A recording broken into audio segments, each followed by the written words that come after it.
Good morning again, boys and girls. It is Wednesday, and I'm back to talk some more about pumpkins and to read you another story. I wanted to ask if you remembered this story that I read yesterday, Five Little Pumpkins.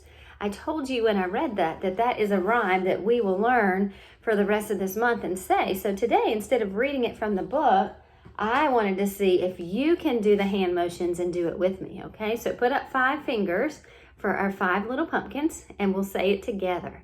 5 little pumpkins sitting on a gate. The first one said, "Oh my, it's getting late."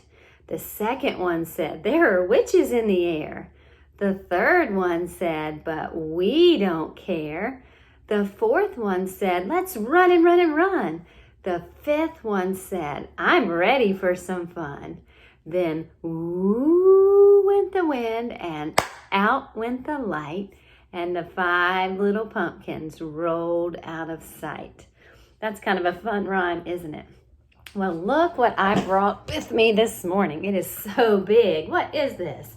It's a big pumpkin. It's one of those pumpkins from our pumpkin patch that we brought, and we had so much fun, Miss Tina and I, seeing some of you last night, and we're looking forward to coming out in just a little while this morning and seeing some more of you, and hopefully we'll get all of you your pumpkins delivered soon.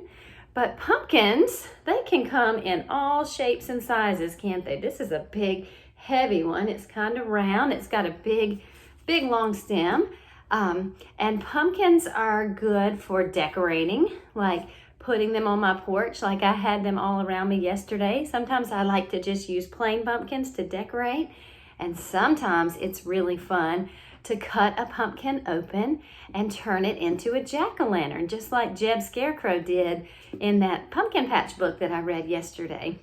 That's when we give it a face and we put a light inside. And that's a fun thing to do with pumpkins, and I hope that if some of you carve your pumpkin into a jack-o'-lantern at home, that you'll get mommy or daddy or Nana or Poppy to send me a picture so that I can see what you carved your pumpkin into. But did you know there's something else you can do with a pumpkin too? This is what Miss Amy really likes, although I don't usually make my own. You can turn a pumpkin, you can cook it and make it into pumpkin pie. And that is something that Miss Amy really loves, especially with a little bit of whipped cream. So I have a story today about pumpkin pie. This is called Big Pumpkin. This is a fiction story. That means it's not true. It's got some characters in it that aren't real, things like vampires and mummies and ghosts. But this is just a made-up story, and it is written by Erica Silverman. She is the author. And then it's illustrated by S.D. Schindler. The illustrator is the person that draws the pictures. And when we read a story, we remember we go from top to bottom, left to right. That's how the story goes. So let's see what happens with this big pumpkin. Once there was a witch who wanted to make pumpkin pie. So she planted a pumpkin seed one spring. Do you see her there planting the seed? And she weeded and watered, and after a while, a tiny sprout poked through. And then a pumpkin grew, and it grew, and it grew, and then it grew some more. Soon, Halloween was just hours away. Look how big that pumpkin is.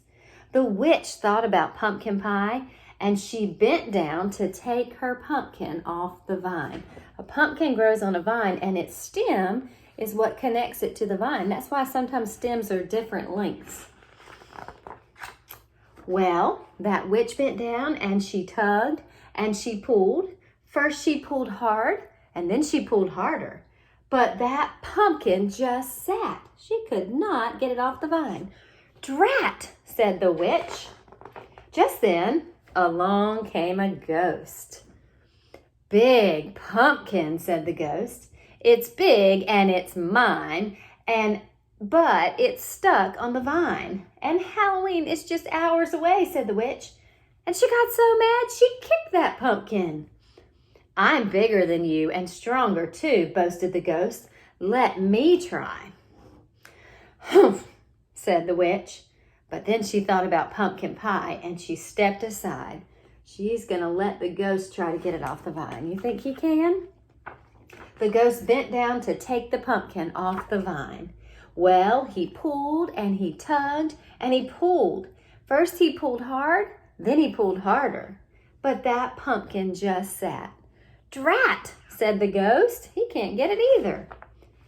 Just then, along came a vampire. See those fangs he has? Vampires are not real. This is just a made-up story.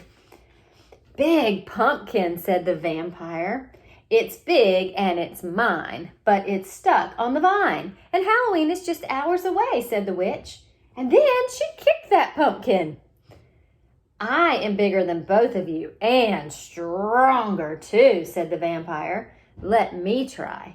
"Humph," said the witch. "Humph," said the ghost. They don't want to let the vampire try. But they thought about pumpkin pie and they stepped aside. The vampire bent down to take the pumpkin off the vine.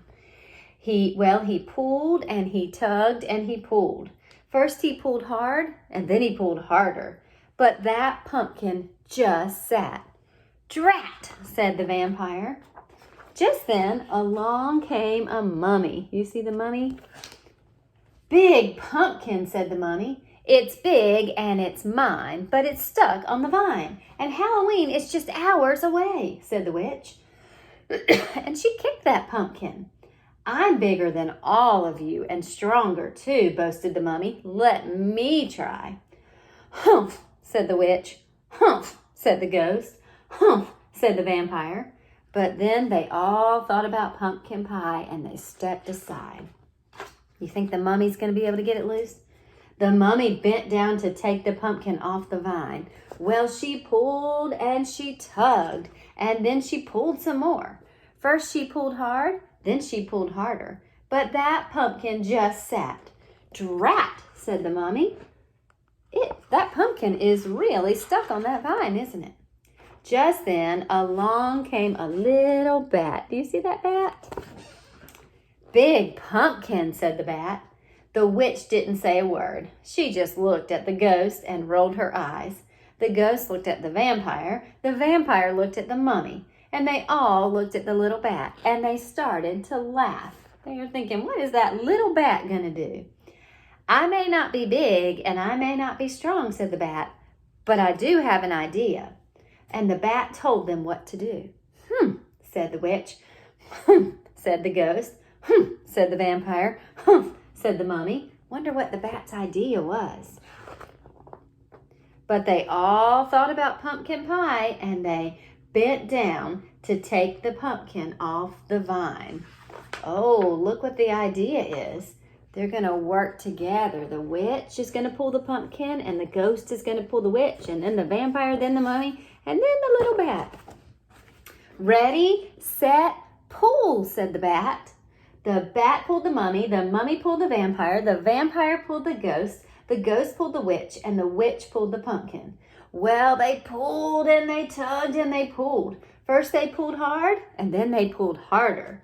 And snap! Off came the pumpkin. There it goes. They finally got it loose. "Drat," said the witch. Whoosh! It flew and it flew and thud.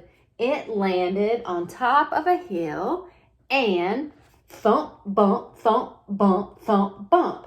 It bounced all the way down to the witch's house. And when it got to her door, the pumpkin just sat. "Hooray for the bat!" shouted the witch, and she hurried inside her house to make pumpkin pie. So look, they're all eating. Said the ghost. "Have some more," said the witch. "Couldn't eat another bite," said the vampire. "Fun party," said the mummy. "Time to go," said the bat. "Drat," said the witch as she watched them all leave. And then she went right outside and planted another pumpkin seed so she can have pumpkin next fall and another pumpkin pie. Did you like that story? Miss Amy really likes to eat pumpkin pie, although I don't usually bake mine. I just buy a pumpkin pie from the store.